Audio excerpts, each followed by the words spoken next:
Hé hé hé! Bonjour et bienvenue sur la chaîne de Coloclub. On partage avec vous nos façons de faire. Partageons avec vous nos artistes préférés. Tout le matériel que nous utilisons.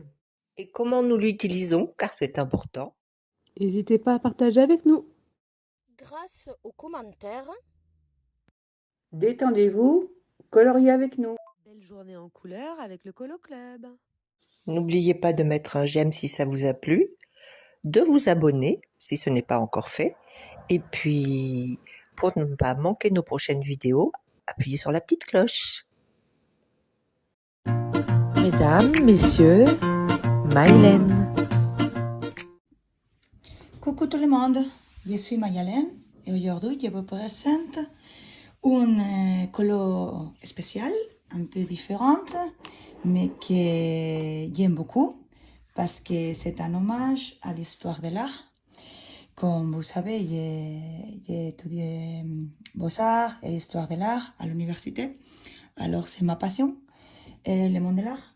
Et je vais faire des colos avec des styles différents.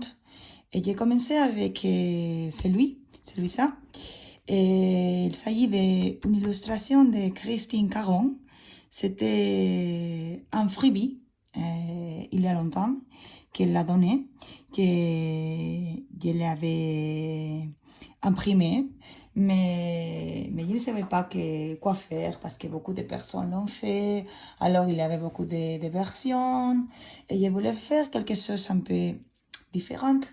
Alors, je pensais que cet îlot avec les cupcakes, que c'est très américain, et quelque chose de très américain comme ça, c'était parfait pour convertir, pour utiliser le style de l'artiste pop art, le mouvement pop populaire, de l'art populaire, ça vient de l'art populaire, pop art américain, et Roy Lichtenstein. Alors, je vous montre des images avec la tablette et je vous explique comment est le style de Roy Lichtenstein parce que c'est un style très particulier, très facile à identifier et je vais le suivre. J'ai commencé déjà à suivre un peu le style, mais je vous montre et comme ça vous pouvez le faire avec des autres colos, des autres illustrations et peut-être très amusant de faire des colos comme ça un peu artistique, on peut dire. Alors, je vous montre qui était Roy Lichtenstein. C'est cet homme ici, Roy Lichtenstein. Et ce style se caractérisait surtout, vous pouvez voir ici, cet tableau est au musée Thyssen à Madrid, je l'ai vu, la salle de bain. J'ai vu il y a longtemps, quelques ans, une expo extraordinaire à Paris, au musée Pompidou, où il y avait beaucoup de tableaux de l'artiste, mais aussi des objets avec le même style qu'il a fait. Alors, c'était très intéressant. Alors, vous pouvez voir que le style vient des bandes dessinées, DVD, qui à l'époque aux États-Unis étaient très populaires, très connu, c'était de la culture populaire. Alors, il a voulu copier le style de bande dessinée, je vous montre, avec des petits points. Et il utilisait des pochoirs, comme nous faisons très souvent pour colorier. Il utilisait des pochoirs pour faire des petits points comme ça, comme dans les bandes dessinées. Sinon, les restes, les autres couleurs étaient totalement plats, sans des dégradés, mais avec des lignes, des sombres noires, très marquées, on peut dire, très marquées. Et vous pouvez voir aussi que la palette est une palette pas grande, une palette avec très peu de couleurs, les couleurs primaires, les jaunes, les rouges et les bleus, et aussi les noirs et les blancs. Alors, ce tableau, c'est maintenant au musée Guggenheim à Bilbao, où je travaille. Ça vient du musée Guggenheim à New York, des États-Unis, et nous l'avons déjà dans l'expo de pop art. Parce qu'il a fait des tableaux aussi avec des références historiques des autres avant-gardistes, des autres mouvements, comme le surréalisme. Ici, vous pouvez voir le surréalisme, mais avec le style, bien sûr, de Roy Lichtenstein, avec les points, les lignes, les rayures, et le style de Roy Lichtenstein, mais avec le surréalisme. Ici, c'est Van Gogh. Van Gogh, c'est clair. C'est la chambre de Van Gogh avec le style de Lichtenstein. C'est Fernand Léger, ici, l'artiste français qui faisait un type de cubisme très spécial parce qu'il faisait beaucoup de usines, le monde de l'industrie, des tubes, des formes tubulaires, des travailleurs et tout ça. Alors, c'est pop, vous pouvez voir. Je vais essayer de faire une chose similaire au fond, comme ça, comme si c'était une bombe, quelque chose comme ça, sans l'onomatopée, sans les lettres. Mais je vais faire quelque chose de similaire, comme ça. Alors, je vous montre qu'est-ce que j'ai fait. Et j'ai utilisé des feutres alcool au houhou. Les feutres alcool, celles qui ont les pinceaux, les brousses, d'un côté. Normalement, j'utilise seulement les pinceaux, pas cette côté, ici. Et j'utilise aussi pour cacher un peu les grayscale, parce que cette image, c'est grayscale, a déjà des ombres, des dégradés, les Posca, bien sûr, les feutres Posca. Et c'est très facile parce que j'ai marqué toutes les lignes avec le noir, toutes les lignes, et les parties que je vais laisser en blanc, j'ai couvert les dégradés, et les sons qui sont un peu gris ici avec les blancs, pour avoir des couleurs plats, totalement plats. Alors, je vais faire un peu de cheveux avec vous, et après je ferai aussi les fonds, parce qu'au fond, je vais utiliser un pochoir avec les points, comme ça, comme l'artiste faisait, comme Roy Lichtenstein faisait. Et vous pouvez voir que j'ai utilisé les couleurs primaires, les bleus foncés, les rouges, les jaunes et les blancs et les noirs. Alors, c'est comme ça, c'est plus similaire à l'artiste. Alors, on y va avec les cheveux.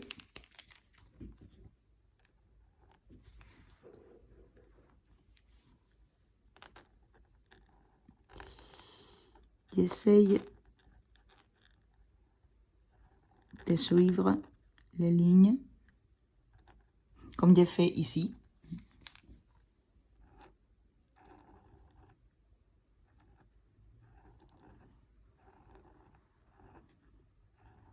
Les sons qui sont plus foncés, plus noirs, je les couvre aussi, comme ça, avec des lignes plus gros.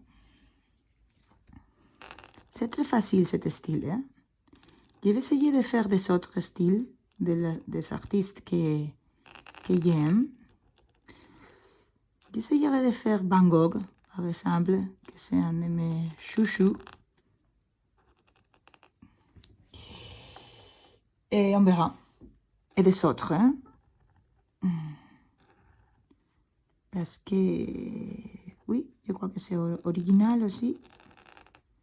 De changer un peu le style des images et de faire des choses un peu différentes.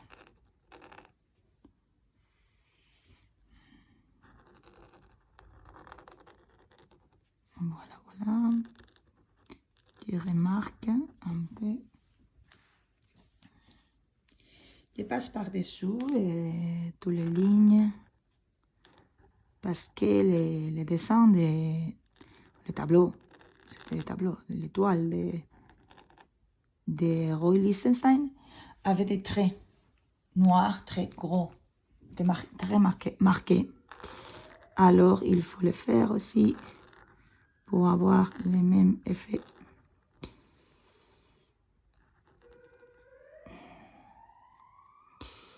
Si vous aimez les pop art, vous devez venir à Bilbao. Jusqu'à septembre, tout l'été, nous aurons l'expo des pop art. Les femmes de la publicité. Mais ce n'est pas de la publicité. Pas du tout. Alors, j'ai pensé aussi de faire dans des autres colos, dans les fonds par exemple, parce que les fonds c'est plus facile. Parce que normalement, il y a beaucoup de colos où le fond est vide. De faire des autres références aussi de l'art abstrait, comme par exemple Sonia Delaunay. Et c'est une artiste que j'aime beaucoup. Que c'est dommage parce que comme elle était une femme, elle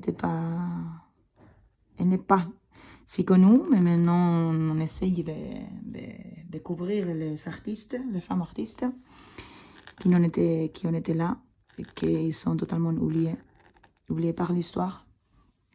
Et on doit mettre en valeur ces femmes parce que c'était très intéressant son travail, comme Sonia. C'est plus connu peut-être son mari, parce qu'elle travaillait avec son mari aussi, Robert Delaunay. Mais Sonia faisait un peu de tout. Sonia faisait des tableaux, et elle faisait aussi de la décoration pour les maisons, et aussi de la décoration pour le théâtre. Et c'est très intéressant, la mode. Elle a fait beaucoup de mode. Des modes pendant les années 20. Et à Paris, et aussi après, pendant la Première Guerre mondiale, à Madrid, parce qu'ils ont vécu en Espagne, et au Portugal aussi, pendant la guerre. Et il avait une boutique qui s'appelait Casa Sonia. Casa, ça veut dire maison, la maison Sonia. Et où il vendait des modes, des vêtements très modernes pour l'époque. Parce qu'il était totalement géométrique comme son art. Son art était aussi géométrique et aussi les vêtements. Je vous montrerai quand je ferai le chapitre Sonia Delaunay. Je vous montrerai comme étaient les œuvres d'art qu'elle faisait, aussi les vêtements et tout ça. Mais c'est plus facile de le faire au fond, parce que normalement, il faut couvrir le fond. Alors, vous pouvez aussi me dire en commentaire quel artiste vous aimez et quel artiste vous voulez que je fasse, non? Que je vous montre comment faire le style. Si sont faciles, bien sûr. N'hésitez pas à Caravaggio, par exemple, parce que c'est impossible de faire un colo comme avec le style réaliste, non? Réaliste comme Caravaggio, non? Baroque. Il faut avoir des images religieuses, tout ça. Non, pas du tout. C'est plus facile de le faire avec des artistes plus récents, avec des artistes du XXe siècle, par exemple. Et comme ça, c'est plus facile.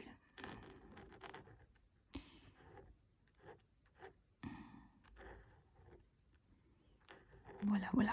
Alors, je vais finir avec les noirs.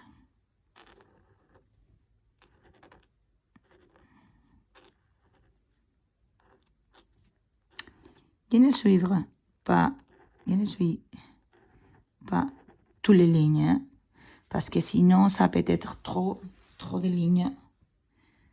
Alors, un peu de plus par ici. Comme ça, je crois que c'est suffisant. Ici. On peut mettre des noirs ici.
avec les gens. J'utilise les plus petits, hein, les 1M.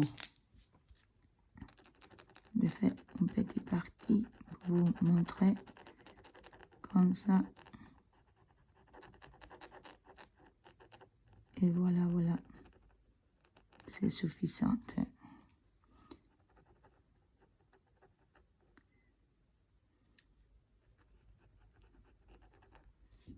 Mais il faut laisser sécher, hein, parce que parfois les gens se mélangent avec les noirs, alors c'est mieux de laisser sécher.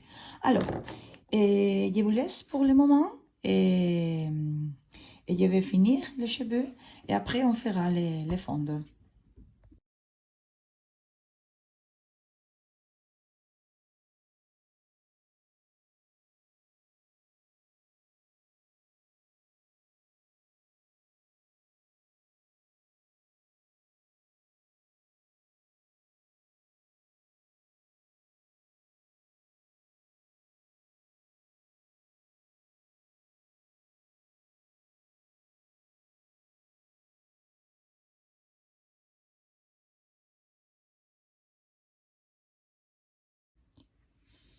Voilà, je vous montre le résultat final. J'ai fait les fonds. C'est parti avec un pochoir, comme ça, avec les feutres alcool au houdou. Et j'ai fini tous les colos avec ça. Alors, je vous remercie pour avoir regardé la vidéo et je vous dis à la prochaine. Eskerrik asko eta hurrengo arte. Au revoir tout le monde et merci pour avoir regardé cette vidéo. Je vous salue aussi en basque. Eskerrik asko eta hurrengo arte. À très bientôt. Au revoir, merci et à bientôt. Adios, hasta luego. Au revoir les coloristes et à bientôt j'espère. J'espère que ça vous a plu. À bientôt. Salut. Au revoir. Au revoir. Merci beaucoup d'avoir regardé notre vidéo. J'espère que vous avez passé un agréable moment en notre compagnie. À très bientôt pour une prochaine vidéo. N'oubliez pas de nous laisser un commentaire et de liker. À très bientôt.